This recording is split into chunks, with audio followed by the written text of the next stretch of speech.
मैं यहाँ 5 करोड़ का फंड अनाउंस करता हूँ।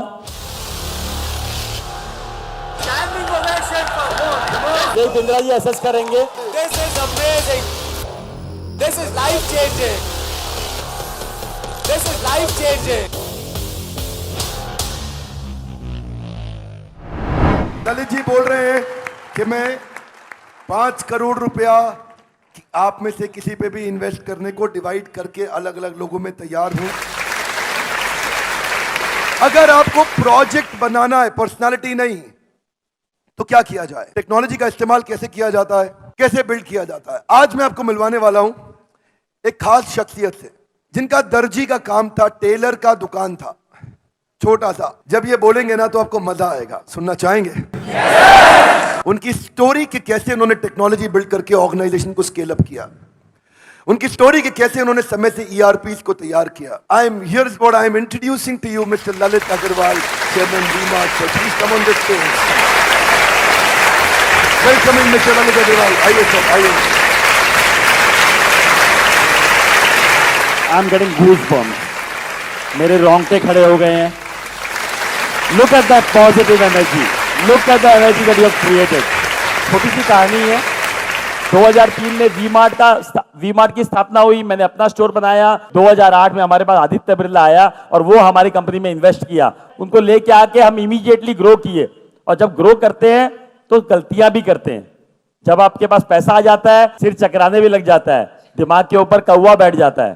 क्या बोलते हैं, दिमाग पे कौवा बैठ जाता है कि सोच हो जाती है कि हम जो कर रहे हैं वो अच्छा ही कर रहे हैं, सब सही कर रहे हैं। तो उस समय बहुत तेजी से हमने पैसे आए थे, बहुत तेजी से दुकानें खोली, लेफ्ट राइट डिसीजन लिया, बॉम्बे में जाके दुकान खोल दी, कोल्हापुर में जाके दुकान खोल दी, कोई इधर ईस्ट में जाके दुकान खोल दी। तो वो अलग अलग साइज की दुकानें खोल दी, अलग अलग तरीके का सामान उसमें रखने लग गए। तो उससे हमें 2009-10 जब लीमैन ब्रदर की क्राइसिस हुई, उस समय जब खराब समय आया, उस समय हमारी प्रॉफिटेबिलिटी टैंक कर गई। हम उतना रिटर्न जो जनरेट कर रहे थे वो जनरेट नहीं कर पाए।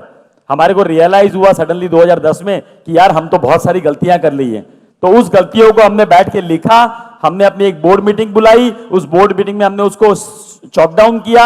हमने 1 साल में 10 दुकानें बंद कर दी, 10 दुकानें बंद करी कि भैया कैसे भी हमें राइट डिसीजन पे आना है, राइट मॉडल पे आना है। और 10 दुकानें बंद करके हम लर्न किए कि हम क्या क्या नहीं करेंगे, क्या क्या करेंगे वो हमने सीख लिया। अब क्या क्या नहीं करेंगे उसके भी स्टेप्स बनाए कि हम ये नहीं करेंगे। जितनी हमारी पहुंच है वहीं तक दुकान खोलेंगे, जितनी बड़ी दुकान चला सकते हैं उतनी ही बड़ी खोलेंगे, जितना पैसा लगा सकते हैं उतना ही लेंगे, उससे ज्यादा उधार पे लेंगे ही नहीं। हमने ये थॉट बनाया कि हम छोटे शहरों में जाएंगे, तो कैसे इसको कन्वर्ट किया जाए, कैसे छोटी शहर में दुकान खोला जाए, वहां के लॉ एंड ऑर्डर सिचुएशन को कैसे डील किया जाए, वहां तक माल कैसे पहुंचाया जाए, वहां मैनेजमेंट कैसे हैंडल किया जाए। ये सोच में आया कि मैनेज कैसे करेंगे, कर तो लेंगे इतने दूर के शहर में, कौन चलाएगा उस दुकान को, कौन बनाएगा वहां पर, कैसे प्रॉपर्टी मिलेगी, कैसे हिसाब रखा जाएगा, कैसे इन्वेंट्री मेंटेन होगी, कैसे पता लगेगा ग्राहक को क्या चाहिए, कैसे पता लगेगा क्या माल वहां पड़ा हुआ है, कितना चोरी हो गया, कितना बिक गया, कितना पड़ा है, कितना बेचना है।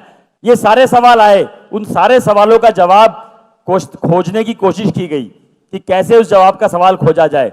तभी एक दिमाग में आया कि नया नया ईआरपी वर्ड आया था, नया नया टेक्नोलॉजी का वर्ड आया था, और उसी समय हमने एक ईआरपी वेंडर से बात करी, उसको समझा। वो छोटा सा एक सॉफ्टवेयर बनाता था, उसी को समझ के उसी को हमने इंप्लीमेंट करने की कोशिश करी, और उसको हमने उसी समय इंप्लीमेंट कर दिया। जब इंप्लीमेंट कर दिया तो हमारे पास वो थॉट प्रोसेस आ गई कि यार टेक्नोलॉजी से हम कम से कम देख तो सकते हैं कि कौन सा माल कहां बिका, कौन सा माल की कहां जरूरत है, कौन सा माल कितना स्टॉक में पड़ा हुआ है। उससे बहुत कुछ, शायद ईआरपी से और भी बहुत कुछ जो फायदा हुआ कि कितने वेंडर ने क्या माल दिया, उसका कितना पेमेंट हुआ, उसका माल कितना बिका, कितना हिसाब पूरा बराबर मिल गया।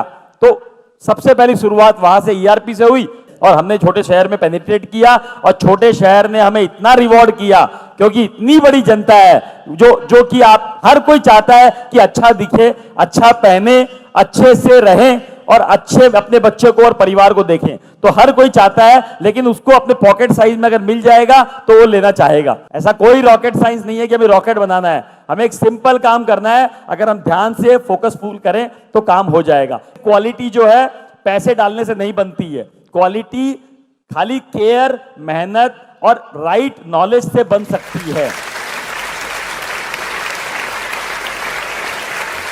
standing ovation, very large round of applause for Mr. Lalit Agarwal. Thank you, sir. एक दो क्वेश्चंस ले सकता हूं सर के साथ, इफ ही अलाउज, उनको कहीं जाना था, बट जस्ट हाँ जी सर।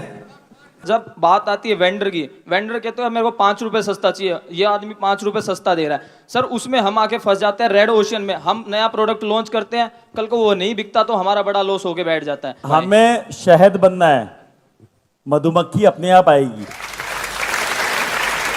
कोई ना कोई गैप है, कोई ना कोई चीज आपको डालनी पड़ेगी जिससे वो चीज चमक के बाहर निकले। जब जो लोग अपने आप भिनभिनाए आपके अराउंड, अपने आप बोले कि मैं कपड़ा आप ही कर लूंगा, मैं माल आप ही कर लूंगा, वो तो प्रोडक्ट, उसकी सर्विसेज, आपके व्यवहार, आपके आचरण, आपका तरीका में क्रिएट करना पड़ेगा, और यही सब आप लर्न करके जाओगे यहाँ से। Good morning sir. Sir good morning. आपने कहा कि बोला कि अपने स्टाफ को आप छोड़ो, जैसे बच्चों को आप चलना छोड़ते हो, चलने के लिए छोड़ देते हो, तो जैसे जैसे हम जब भी स्टाफ पे पूरा ट्रस्ट करते हैं ना, स्टाफ कभी ना कभी धोखा दे देता है सर। कोई बात ऐसा नहीं, भी नहीं है, ऐसा भी नहीं है, कोई आप बात उसको नहीं, ध्यान देते। गिरोगे, पड़ोगे, लगोगे, गाड़ी लेके निकलते हो, चलाते हो तो कभी ना कभी एक्सीडेंट होता है, कभी हल्का सा टच होता है, कभी बहुत बड़ा एक्सीडेंट होता है, तो गाड़ी चलाना बंद कर दोगे, गाड़ी में बैठना बंद कर दोगे। तो ये विश्वास के साथ ही चलना पड़ेगा कि जीवन में निकले हैं तो कुछ ना कुछ होगा, कुछ ना कुछ होगा, उस होने के सदमे से हम बैठ नहीं जाएंगे। सर मेरा प्रॉब्लम भी स्टाफ से रिलेटेड है। वो लोग कहीं ना कहीं हमें बीच में छोड़ देते हैं कि हम लोग अकेले पड़ जाते हैं, वो लोग अपना 7-8 बजे चले जाते हैं। मेरा मैन्युफैक्चरिंग बिजनेस है तो हमें लोडिंग भी करवानी पड़ती है और हमें सब करना पड़ेगा। 10 बजे तक शुरुआत में सारे काम करने पड़ेंगे। 100 बार टेम्पो में बैठ के डिलीवरी देके आया हूं, 100 बार। मैं यहाँ 5 करोड़ का फंड अनाउंस करता हूं। This is amazing. This is life changing. This is life changing.